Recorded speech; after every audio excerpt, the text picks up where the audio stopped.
As we grow older, the idea of living with our children seems comforting, a way to stay close to family, to share in their lives, and to receive care when needed. But is this traditional approach still the best option in today's fast-changing world? Many elderly parents have found that living with their children often brings more challenges than comfort. Join us as we explore the hidden struggles of shared households and discover why independence might bring more peace and happiness in your golden years than you ever imagined.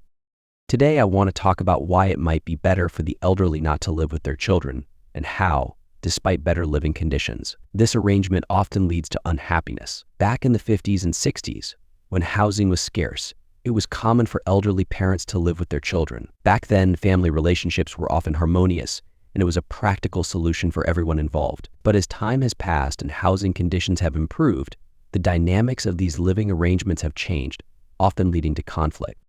Take, for example, the story of Sister Wong. At 58, Sister Wong faced a difficult situation after suffering a stroke last year. Despite her health crisis, her son and daughter-in-law not only left her behind in her hometown, but also asked her husband to come to the city to look after their child. This left Sister Wong and her husband feeling abandoned and helpless. The root of this problem lies in how Sister Wong and her husband raised their only child, their son. The sole heir in a family that valued tradition and pampering, he was treated like royalty from birth. When he married a woman from a neighboring village, and over time, he became so submissive to his wife that he wouldn't dare contradict her. Soon after their marriage, the daughter-in-law began complaining about the house being too small, despite it being a spacious two-story home. Her complaints escalated to demands that Sister Wong and her husband move out, citing the messiness of the house as her excuse. Even though Sister Wong had mentally prepared for the possibility of moving, the speed and decisiveness of her son and daughter-in-law's demands caught her off guard. In the end, Sister Wong had to relocate to a newly built house, leaving behind her previous home and the comfort she had known. This situation illustrates a common issue.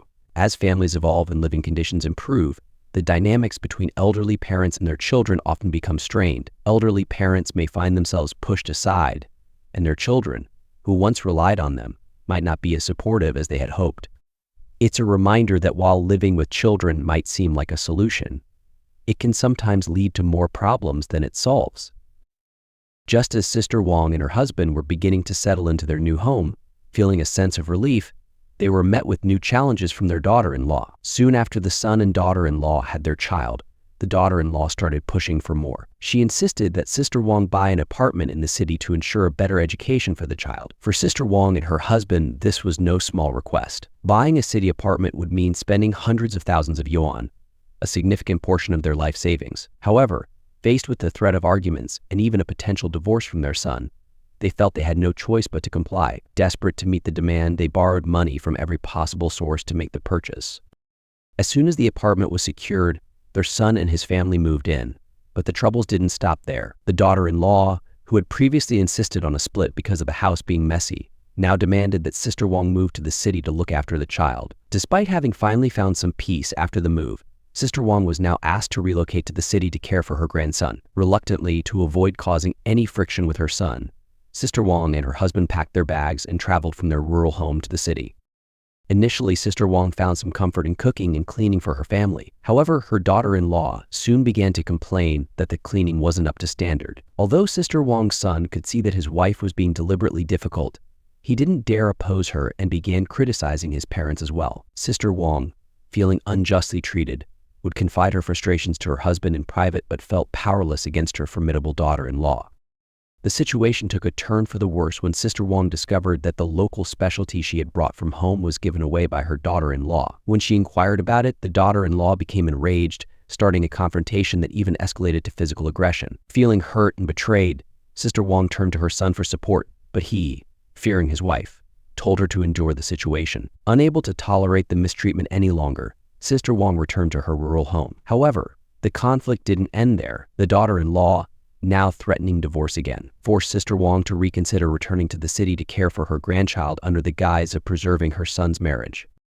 This ongoing cycle of demands and dissatisfaction highlighted how living together, despite initial intentions, could lead to deep-seated issues and emotional strain for all involved. During her years in the city, Sister Wong endured countless hardships, most of which stemmed from her daughter-in-law's behavior. It wasn't until she suffered a stroke that Sister Wong finally returned to her rural home, seeking solace away from the daily torment. Living apart from her son brought her much-needed mental relief. though her illness now meant she had to rely on her husband for care. Her son seemed to consider it a blessing simply not to cause any trouble. If only the daughter-in-law had treated her in-laws with the same respect and care she showed her own parents. Perhaps things might have turned out differently, but such thoughts are merely hypothetical, and perhaps this was always Sister Wang's fate.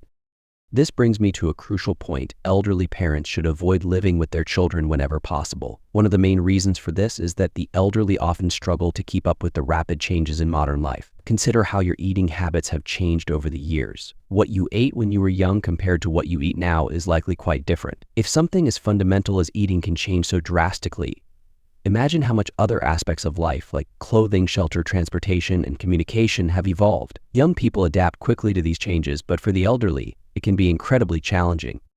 Family dynamics, especially those involving mothers-in-law and daughters-in-law, are another significant factor. An old song puts it well, "You have a reason, I have a reason." Even a just official can't resolve family disputes. The relationships between mothers-in-law and daughters-in-law, as well as those between siblings-in-law, are notoriously delicate. When families live under the same roof, sharing meals and daily routines, tensions inevitably arise. This can lead to unharmonious situations that make living together difficult for everyone involved. Take the story of Grandpa Fu, for instance. At 75, he reflected on his life and the decisions that led to his current situation. "I have 4 children," he said, 3 sons and a daughter. "When my children were young, I thought having many children was a blessing. I was respected in the village, never looked down upon because I had 3 sons. I believed that in old age I would have all 4 children to care for me, so I never worried about my future. My wife and I always gave our children the best, working hard every day for their sake, hoping they would take good care of us when we grew old. As my sons reached marriageable age, we spent all our savings and even went into debt to support their marriages. I worked tirelessly on construction sites to repay the debt, never daring to complain because there was still so much to repay. When my daughter got married, I didn't give her any money, thinking she was married off and no longer my responsibility. Instead, I demanded a bride price of 500,000 yuan, which I gave entirely to my sons. It wasn't out of favoritism. I felt entitled to the money, having raised my daughter only to give her away. But because of this, my son-in-law treated me poorly, and he never visited. Back then, I never thought of relying on my daughter. I believed my sons would support me in old age, so I focused all my care and resources on them. But life didn't turn out as Grandpa Fu had hoped. After his wife passed away, his own health began to deteriorate. Unable to work, he retired and needed daily care. His 3 sons initially decided to take turns looking after him, which made him happy at first. But after spending a month with each son, he realized they were unreliable. His daughters-in-law made him feel unwelcome, and he soon dreaded going to their homes. Reluctantly, he turned to his daughter, but his son-in-law, still bitter about the high bride price, treated him poorly. Though his daughter was very filial, the tension in her home made it impossible for him to stay. So, Grandpa Fu returned to his rural home, where he could live freely without expecting anything from his sons or daughter. Despite the poor living conditions, he found peace of mind in his independence. Stories like those of Sister Wang and Grandpa Fu illustrate why elderly parents should think carefully about living with their children. While the idea may seem comforting in theory, the reality is often far more complicated and can lead to unnecessary pain and conflict for everyone involved. Parents often strive to satisfy their children's every wish, but this approach isn't necessarily beneficial. It's important to remember that constantly giving in to every demand doesn't cultivate gratitude or responsibility. Instead, we should teach our children that they need to earn what they desire through their own efforts. When they understand that not everything comes easily, they'll appreciate what they have more deeply and recognize the hard work their parents put in. Raising a child to be filial ensures that they'll take responsibility for us in the future. On the other hand, giving them everything without boundaries might lead to ingratitude, which can be heartbreaking. During the younger years of parenthood, it's crucial to treat children equally. Parenting isn't just about indulging them, it's about teaching them the values of gratitude and the importance of repaying kindness. This mindset leads to a better old age for the parents. Time can be relentless, and the challenges of aging become more apparent as we grow older. The elderly no longer have the energy they once had and may find themselves making more mistakes. A significant concern is whether or not to share information about savings with their children. There are differing opinions on this matter. Some believe that parents should disclose their financial situation to their children because the elderly are more susceptible to forgetfulness and deception. Others argue that sharing too much might lead to constant requests for money. Consider the story of Aunt Jan, a 70-year-old with 1 son and 1 daughter. She provided a dowry for her daughter and a down payment for her son's house, using up most of her savings in the process. When she had a health scare, and needed to go to a larger hospital, neither her son nor daughter could offer adequate support. Her son was on a business trip, and her daughter, who lived far away, questioned why Aunt Jan didn't have more money left, implying favoritism towards her brother. Despite Aunt Jan's sacrifices, her children's lack of support was disappointing and disheartening. Money can indeed reveal the true nature of relationships. Should parents give all their savings to their children? Some believe this is the right course of action since children are the closest family members and are expected to provide support in old age. Others caution against giving everything too soon, as it might leave the parents vulnerable. Both perspectives have merit and reflect the complexities of family dynamics. The way savings are distributed can significantly impact family relationships, the quality of life, and medical care for the elderly. A fair and thoughtful distribution can help avoid conflicts and ensure that everyone's needs are met. Savings are intended to improve the quality of life in old age, and fair distribution can lead to greater happiness for everyone involved. Moreover, how these savings are allocated can influence who will take on the responsibility of caring for elderly parents if they fall ill. This care should be a shared responsibility among all family members. Wise elderly people often choose to distribute their savings in a way that is reasonable and just. They might keep a portion for themselves to enjoy life and reduce potential conflicts with their children. Open communication and mutual understanding within the family are key to resolving issues related to savings and caregiving. Fairness in the distribution of resources is crucial to maintaining harmony and ensuring that the needs of the elderly are met. 1. Next story, living with your children. My parents had 2 sons and always envisioned living with one of us when they grew older. My younger brother even chose his wife based on how well she would get along with our parents, believing this would ensure harmony in a shared household. I witnessed my brother end several relationships because our parents disapproved, often citing reasons like not being traditional enough or lacking domestic skills. Eventually, at the age of 32, my brother married a woman who met all of our parents' expectations. Everyone believed their life together would be harmonious, as initial impressions were positive. However, this harmony was short-lived. Conflicts arose from the generational gap between my parents and my brother's family. My parents valued daily family meals, but my brother and his wife found it difficult to maintain this due to their professional and social commitments. This led to feelings of resentment from my parents, who felt disrespected and neglected. Tensions escalated when my sister-in-law had a baby. My mother, relying on traditional practices, clashed with my sister-in-law's preference for modern, science-based childcare methods. The relationship between my mother and sister-in-law became increasingly strained, resulting in a constant undercurrent of conflict. As the situation worsened, my brother often found himself in the middle, struggling to mediate between his wife and parents. Frustration boiled over into arguments, and eventually, my brother and his wife decided to move out. Though not all families experience such conflicts, living together can sometimes lead to misunderstandings and tensions, especially when generational differences come into play. On the other hand, there are families like Mr. Q's where multi-generational living has been a source of joy and comfort. Mr. Q and his wife live with 18 children and grandchildren in a close-knit community. Though they have separate kitchens, every evening they gather for meals, sharing food and conversation, strengthening their bonds. Even family members who live elsewhere consider the parents' home their true refuge, a place to recharge after long, exhausting workdays. Every week, the family holds a gathering to reinforce their connection and share their lives. Mr. Q believes that the greatest reward of living with his children and grandchildren is the peace of mind that comes from seeing them happy and being able to offer daily guidance and support.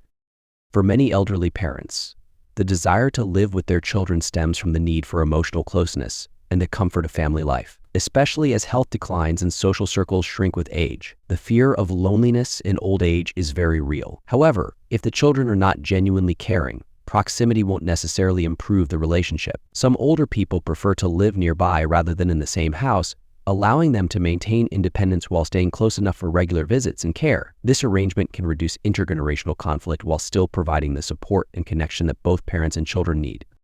In the end, the choice of where to live in old age is deeply personal and should be guided by what brings the most peace and happiness to each individual. 2. Next story, finding comfort in independence. Mr. V and Miss S.N. are parents of 2 sons, yet they surprised many when they chose not to live with either of them. Despite both sons residing and working in Hanoi, when it came time for each to marry, Mr. V and Miss N gently encouraged them to establish their own households. Miss N, having once been a daughter-in-law herself, understood all too well the challenges of living under one roof with in-laws. This experience shaped their belief that once a son gets married, he should have his own home. 3 years ago, when their younger son got married but hadn't yet saved enough to buy his own place, he asked to stay with his parents temporarily. Miss S.N. agreed, but with the condition they could only stay for 3 months. If they hadn't purchased a house by then, they needed to find a rental. It's not about being harsh, Mrs. N explained, but about thinking ahead for their sake. Different generations have different lifestyles, and living together for too long can inevitably lead to conflict. Now, their elder son lives about 10 kilometers away, convenient for his daily commute, while the younger one purchased an apartment right next to his parents' home. On weekends, the entire family gathers at Mr. V and Mrs. N's house for meals, laughter, and time together. When asked if they might consider moving in with their children as they grow older, Miss N confidently responded, "We plan to sell this 4-story house and use half the money to buy a smaller apartment, something easier to manage. The rest will go toward our retirement. If we become too frail, we'll hire help or consider a senior living community, but we won't burden our children." Similarly, Miss L has chosen to live independently, apart from her sons. Her 2 adult sons, both married, often urge her to move in with them, leaving behind the large family home she lives in alone. Yet Mrs. L remains steadfast. Living in the countryside, she says, "I have friends to socialize with, and I enjoy the freedom. In the city, it's just doors opening and closing, day after day with little interaction." When she visits her sons in the city, she notices the routine. They leave in the morning, return late at night, and bury themselves in their computers or phones. Their only interaction with her is a quick greeting when leaving and returning home. City life, with its constant rush and fear of strangers, doesn't suit her. "Let them live their lives as they wish," she says, "while I continue to enjoy the village lifestyle. If I fall ill, I know they won't be able to care for me around the clock. My caregiver will be someone I hire, and that's fine with me. My sons can visit occasionally, and that's enough."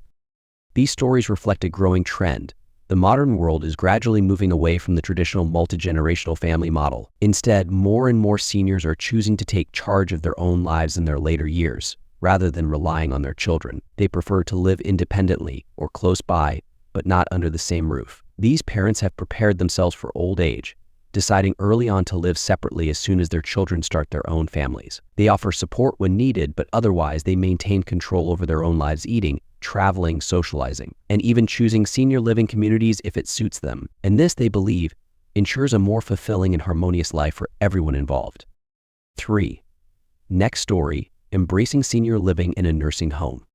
After her husband passed away, Miss M made a bold decision. She sold her home and used her pension to move into a private nursing home. This choice shocked her children, who believed it was unusual and even shameful for their mother to live in a nursing home when she had not been home. They feared it would reflect poorly on them, as if they were neglecting their duty to care for her in her old age.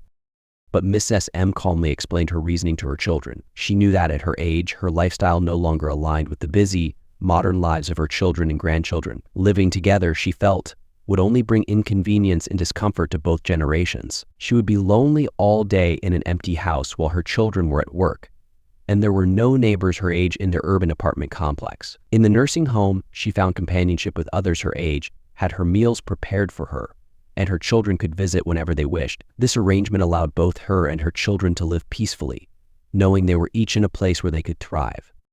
Initially, her children felt guilty about her decision, but as they saw how happy and healthy she was in the nursing home, their worries faded. During holidays, Mrs. M would spend a few weeks with her family before returning to the nursing home. Whenever she visited friends still living with their children, she would share her positive experiences and even encourage them to consider the same path. Similarly, Mr. V, at 70 years old, chose to use his pension to live in a nursing home rather than follow his son to the city. His only son had moved to the city for work, married, and started a family of his own. After his wife passed away, Mr. V planned to live alone in his rural home, but his children insisted he move to the city with them. Reluctantly, he agreed, but after nearly 2 years, he felt as if he were living in a gilded cage. His days were spent in front of the TV, with no social interactions and no freedom to live as he wished. Suffering from Parkinson's disease, Mr. V one day saw a television program about nursing homes and decided to explore the option online. He realized that this could be the right environment for him, providing the care and social interaction he craved. He asked his children to let him try living in a nursing home for a few months. Though initially hesitant, they agreed. To everyone's surprise, Mr. V's health improved as he thrived in the company of others and received daily care. He then decided to permanently move into the nursing home, using his military pension to cover the costs. His children were relieved, knowing he was happy and well cared for without the daily burden of cooking or managing his care. There was a time when sending elderly parents to a nursing home was seen as abandoning them, as a betrayal of family values. However, the reality is changing. More and more seniors are choosing to live in nursing homes. Some are alone, some have children who are too busy to provide the care they need, and some simply seek a peaceful place to enjoy their golden years. What's most important is that they are content and happy with their decision. Dear friends, deciding where to spend your later years is a deeply personal choice that varies with each family and situation. Whether you choose to live with your children or independently, the essence of senior living lies in joy, health, and maintaining the values that define your family. Parents can live together or separately, depending on what suits them best. It's not necessary to impose the traditional expectation that children must care for their aging parents at home. Sometimes, parents might find true peace and comfort in a different setting. Senior life is not about dependence on your children, but about finding peace, joy, and satisfaction in every day. Whether you choose to live with your children, alone, or in a nursing home, the most important thing is that each senior lives the life they desire, holding on to their family values and personal dignity. Remember, aging is not the end, but a new chapter filled with meaning, where you can savor every moment with true contentment and joy. Take control of your journey and live a senior life that is memorable and fulfilling. If you find these stories inspiring and they motivate you to take action, please comment 9. If not, comment 0. Your feedback means a lot to us. Thank you for your valuable time.